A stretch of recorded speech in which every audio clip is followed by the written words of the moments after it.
So guys, mana ni itong kahoy guys, katong natumba gani guys. So itong gipalaras, ato din gipahakot. Dos por dos, Japon na no? Aliharan na. Pag inom sa cook, tora oh. Inom sa para na ay kusog. Oh.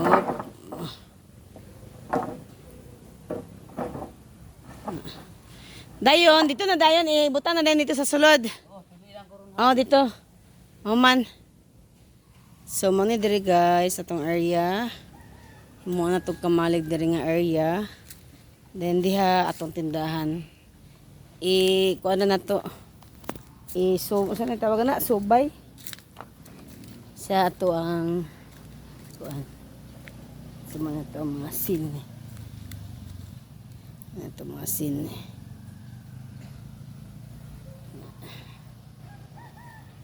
Hindi na kaya tadako. Kamalig, igo-igo ra.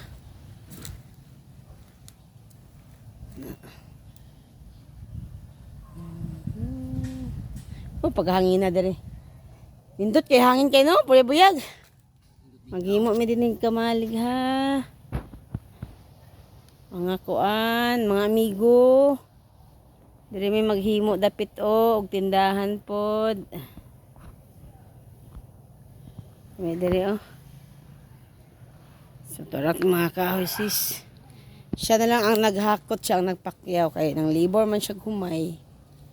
Wa man siya nahakot, siya na lang naghakot sa kuan.